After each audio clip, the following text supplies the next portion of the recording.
মিনাখাকে প্রতীক মণ্ডলের মাধ্যমেই মিনাখা ভারতবর্ষে প্রতিষ্ঠা পেয়েছে। আমরা প্রথম ভোটে জিতি, ভোটে না জিতি, প্রথম কাজ হবে মানুষের জন্য লড়াই করা। আপনি জানেন নওশাদ সিদ্দিকী একমাত্র ব্যক্তি যিনি প্রথম বলেছিলেন আগে ভোটার পরে ভোট। আপনি কি লাল কার্ড দেখাতে চাইছেন শাসক দলকে, বা দেখাবেন কি একটা রিফারি জগৎ থেকে কি বার্তা, নতুন একটা স্টাইলে এখানে? এবং এই মানুষের মাধ্যমেই আমরা দুর্নীতির বিরুদ্ধে বিরোধীদের লাল কার্ড দেখাবো, এবং যাই করুক দুর্নীতি পশ্চিমবঙ্গ থেকে আমরা উৎখাত করব। 2024-এ তারা কি করেছে তাদের সেটা ভুলে যেতে হবে। এটা 2021 নয়, এটা 2024 নয়, এটা 2026-এর মিনাখা, এটা 2026-এর মিনাখার আইএসএফ, এটা 2026-এর। প্রতীক মণ্ডল কি বিধানসভা ভোটে মিনাখা থেকে জিতে বাইরন বিশ্বাসের মতন কত টাকায় বিক্রি হবে মমতা ব্যানার্জির কাছে, কি বার্তা দেবেন? আমরা স্পোর্টসম্যান, আমরা স্পোর্টসের সঙ্গে রিলেটেড। আমাদের মেরুদণ্ড সোজা, আমাদের মেরুদণ্ড বিক্রি হয় না। আমরা মাঠে লড়াই করে, আমরা মাঠে পরিশ্রম করে, মাথার ঘাম পায়ে ফেলে আমরা লড়াই করি মাঠে। তারা ডাইরেক্ট দেখাবেন কিংবা আমাদের হাতে লাল কার্ড তুলে দিয়ে আমাদের মাধ্যমে দেখাবেন। জেগে উঠুন, আপনারা লড়াই করুন। এটা রাজনীতি, মানে নীতির রাজা, যে নীতির রাজা সেটা এখানে নেই। মানে মিনাখার গণতন্ত্র প্রতিষ্ঠা করার লড়াই। এবং প্রিয় দর্শক, এই মুহূর্তে আমার পাশে বসে আছে মিনাখা বিধানসভার প্রার্থী আইএসএফের এবং সংযুক্ত মোর্চা মিলিত প্রতীক মণ্ডল সাহেব, এবং আমরা তার সঙ্গে কথা বলার চেষ্টা করবো এবং তার কিছু জীবনী নিয়ে আমরা প্রশ্ন করব, এবং হঠাৎ করে রাজনীতির জীবনে আসার কারণটা কি। দাদা কি বলবেন যে হঠাৎ করে রিপারি ছেড়ে বা সেই দিকটাকে একেবারে ত্যাগ করে হঠাৎ করে রাজনীতির ময়দানে? দেখুন, রাজনীতির ময়দানে আমি ছিলাম না ঠিকই, কিন্তু বর্তমান মিনাখার ডিমান্ড, মানে মিনাখাবাসীর ডিমান্ড যে একটা পরিবর্তনের লড়াই দরকার। সেই লড়াইয়ের জন্য যখন আমার কাছে প্রস্তাব আসে ইন্ডিয়ান সেকুলার ফ্রন্টের তরফ থেকে সংযুক্ত মোর্চার প্রার্থী হওয়ার জন্য, তো আমি মিনাখার গণতন্ত্র প্রতিষ্ঠা করার লড়াইয়ে এবং মিনাখার শান্তি ফেরানোর লড়াই এবং মিনাখার উন্নয়নের লড়াইয়ে নিজেকে সামিল করার জন্যই আমি রাজি হয়েছি। রাজনীতি মানে তো একটা বিশাল আতঙ্ক ব্যাপার এখন, বিশেষ করে রাজ্যের রাজনীতি ব্যাপক একটা আতঙ্ক, কারো বাড়ি হামলা এবং প্রার্থীর গাড়ি ভাঙচুর, সেসব। আপনি তো একটা খেলাধুলো জীবনের মানুষ, সেই হঠাৎ করে চেঞ্জ করে দিলেন। এই যে হতে এমনি তো সবসময় দেখাই যায়, তো তারপরেও আপনি রাজনীতির জীবনে। দেখুন, আপনি যেটা বলছেন যে রাজনীতির, কিন্তু এটা চিত্র হওয়ার কথা ছিল না। রাজনীতিতে হিংসা, এখানে এটা রাজনীতি মানে নীতির রাজা, যে নীতির রাজা সেটা এখানে নেই। মানে হিংসা রাজনীতির কোনো অংশই না। সেটাকে কেউ তাদের ব্যক্তিগত স্বার্থে চরিতার্থ করার জন্য তারা রাজনীতিতে হিংসা উত্থান করেছেন। তো আমরা সেই হিংসার উত্থানটাকে আমরা বিনাশ করতে চাই, এবং সেই বিনাশ করার লড়াইয়ে কাউকে না কাউকে নামতে হবে। সেখানে হয়তো রিস্ক থাকবে, কাউকে না কাউকে সেই রিস্ক নিতে হবে। তো আমি সেই রিস্কটা নিলাম। মিনাখার মানুষের মুখে কি হাসি ফেরাতে পারবে যে বোমাগুলি থেকে ঠান্ডা মিনাখা বিধানসভাকে ঠান্ডা করতে পারবে? দেখুন, মানুষ যদি চায় আমরা তার পরিবর্তন আমরা করবই। মানুষ রায় দিলে, মানুষ আমাদের সাথে থাকলে, মানুষকে সঙ্গে নিয়ে এই লড়াই আমরা করব, এবং এই লড়াইয়ে মানুষ যদি সঙ্গ দেয় আমরা সাকসেসফুল হব। মাঠ ছেড়ে আজকে অন্য মাঠে একেবারে রিফারি করতে নামলেন, লাল কার্ডকে দেখাতে পারবেন শাসক দলকে? কারণ শাসক দলে বারংবার দুর্নীতির কথা অভিযোগ উঠে আসে। এটা একেবারে শিক্ষামন্ত্রী, তিনি একেবারে একাধিক মন্ত্রীর উপরে দুর্নীতির অভিযোগ। দেখুন, দুর্নীতি বর্তমান শাসক দলের বা বর্তমান রাজ্য সরকার যারা শাসন করছেন তাদের সঙ্গে দুর্নীতি একটা সমর্থক শব্দ হয়ে গেছে। তাদের সাথে দুর্নীতি সবেতেই তাদের দুর্নীতি তারা করে ফেলেছেন।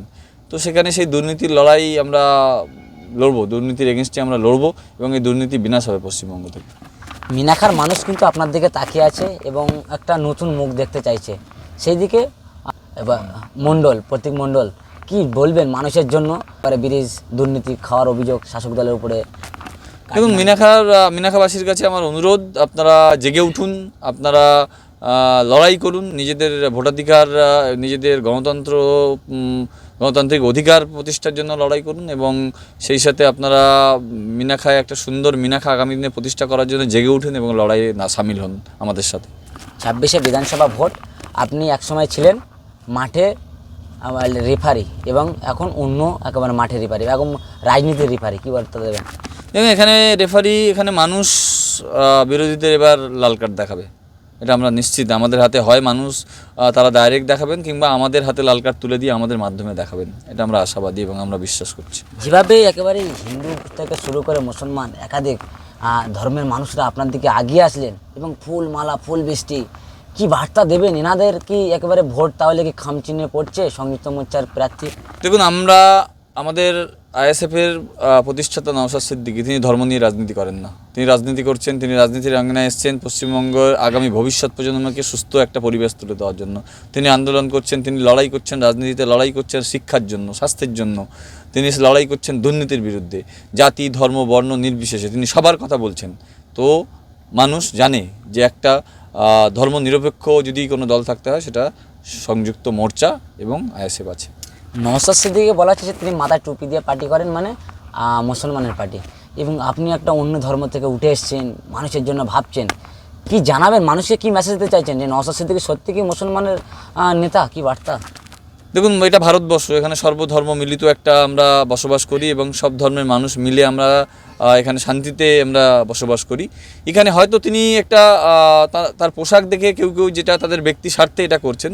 তো আমি সব পশ্চিমবঙ্গবাসীর কাছে এবং মিনাখাবাসীর কাছে আমার দাবি রইবে যে একটা মানুষের পোশাক দেখে না, একটা মানুষের কথা, তার নীতি, তার আদর্শ দেখে বিচার করুন মানুষটা কি চাইছে, মানুষটা আগামী দিনে কি করতে চলেছে। তো সেই আমার মনে আমি বিশ্বাস করি পশ্চিমবঙ্গবাসী যথেষ্ট বুদ্ধিমান এবং বিচক্ষণ, মিনাখাবাসীও প্রচণ্ড বুদ্ধিমান এবং বিচক্ষণ। তারা বিচক্ষণতার সাথে মানুষকে নির্ণয়ন করবে, তারা পোশাক দেখে, তারা মাথায় টুপি দেখে তারা বিচার করবেন না। তারা বিচার করবেন তার নীতি আদর্শ, তার বক্তব্য, তার আগামী দিনের উদ্দেশ্য এবং তিনি কী করতে চাইছেন দেশের জন্য, দেশের জন্য, সেটা মানুষ, বিচক্ষণ মানুষ তারা বিচার করবেন। বারংবার মিনাখাতে আন্দোলন হতে দেখা যায়, সেই মিনাখাতে কি দুর্নীতি বন্ধ হবে এবং প্রতীকদা কি লাল কার্ড দেখাবে টিএমসিকে বা একেবারে তাদের দুর্নীতিকে? আমরা দুর্নীতির বিরুদ্ধে মানুষ আমাদের সাথে আছেন, মানুষ আমাদের সাথে থাকবেন এবং এই মানুষের মাধ্যমেই আমরা দুর্নীতির বিরুদ্ধে বিরোধীদের লাল কার্ড দেখাবো এবং যাই করুক দুর্নীতি পশ্চিমবঙ্গ থেকে আমরা উৎখাত করব। কি বার্তা দেবেন মিনাখাবাসীর জন্য? মিনাখাবাসী মানুষটা একেবারে রোদে, এই যে এত রোদের মধ্যে আপনার পিছনে হাজার হাজার মানুষের ভিড়, এই যে কিছুদিন ধরে আপনি যে একেবারে প্রোগ্রাম করছেন, নির্বাচন প্রচার করছেন, এই যে মানুষের ভিড়, এই মানুষের জন্য কি বার্তা দেবেন যে এত কষ্টের মধ্যে তারা আসছে ভোটে জেতার পরে? একাধিক তো মানুষের দেখা যায় বিক্রি হয়ে যাওয়ার একটা আশা, কি বার্তা দেবেন আপনার মতন ছেলে? যে দেখুন, আমরা স্পোর্টসম্যান, আমরা স্পোর্টসের সঙ্গে রিলেটেড, আমাদের মেরুদণ্ড সোজা, আমাদের মেরুদণ্ড বিক্রি হয় না। আমরা মাঠে লড়াই করে, আমরা মাঠে পরিশ্রম করে মাথার ঘাম পায়ে ফেলে আমরা লড়াই করি মাঠে। তো সেখানে দাঁড়িয়ে মেরুদণ্ড বিক্রির কোনো জায়গা নেই। তবে আমরা মিনাখাবাসীর কাছে আমরা বলবো, প্রথমেই আমাদের কাজ হবে ভোট পর্ব মিটে যাওয়ার পরে প্রথম কাজ হবে যাদের যাদের নাম অনৈতিকভাবে ভোটার লিস্ট থেকে বাদ গেছে এসআইআরের নাম করে, তাদেরকে ভোটার লিস্টে পুনরুদ্ধার করা, তাদের ভোটার লিস্টে নাম ফেরত আনা। আপনি জানেন যে প্রথমেই আমাদের মাননীয় মুখ্যমন্ত্রী তিনি বলেছিলেন যে এসআইআর করতে গেলে তার বুকের উপর থেকে করতে হবে, কিন্তু তিনি কি করলেন? তিনি নিজেই সেই এসআইআর সম্মতি দিলেন এবং নিজে দায়িত্ব নিয়ে নিজের সমস্ত কর্মচারীদের দিয়ে তিনি এসআইআর করালেন।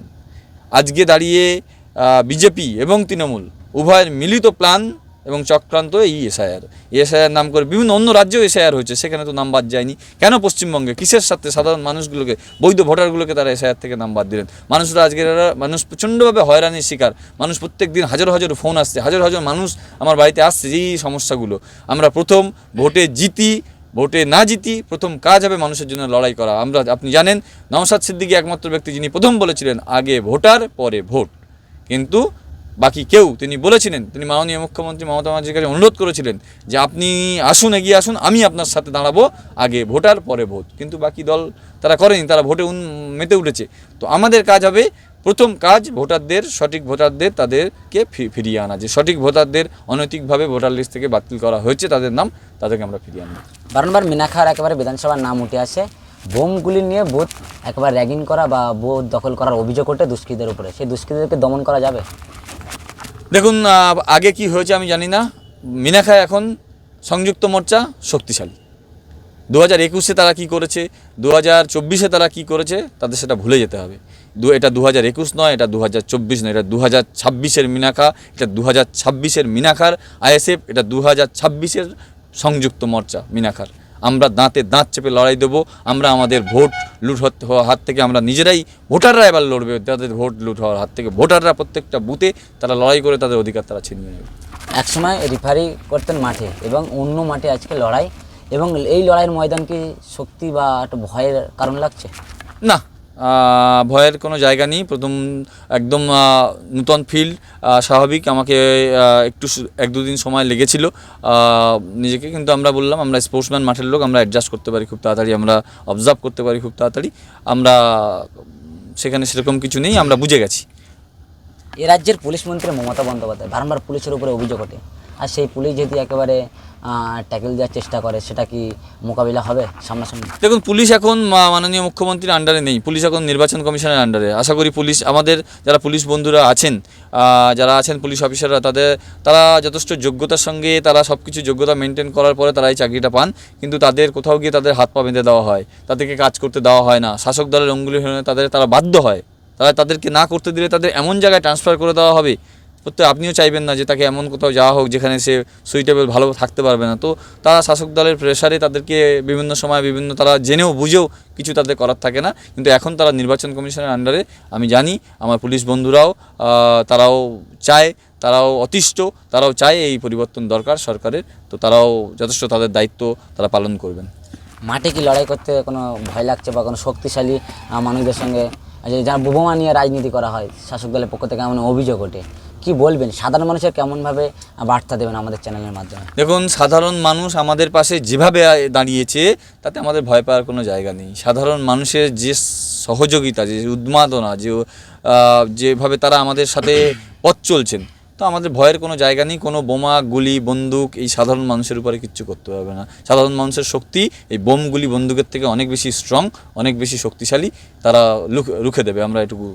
দর্শকরা জানতে চাইছে আপনি কি লাল কার্ড দেখাতে চাইছেন শাসক দলকে, বা দেখাবেন কি একটা রিফারি জগৎ থেকে? কি বার্তা নতুন একটা স্টাইলে? এখানে আমি লাল কার্ড আমি দেখাবো না। এখানে সাধারণ ভোটার, মিনাখা বিধানসভার ভোটাররাই লাল কার্ড দেখিয়ে দেবে।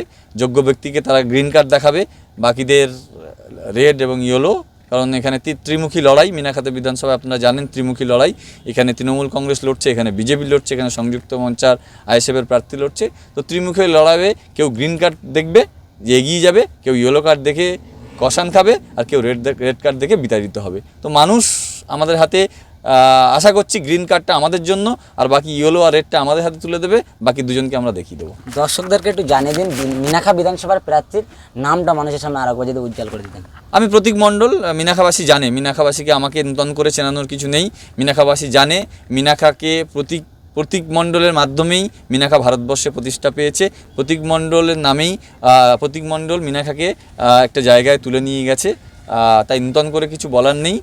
মিনাখা বহু গুণী ব্যক্তি ছিল, এবং আমিও চেষ্টা করেছি আমার কাজের মাধ্যমে মিনাখাকে গৌরবান্বিত করা। আমি সেটা করেছি, মিনাখাবাসী সেটা জানে।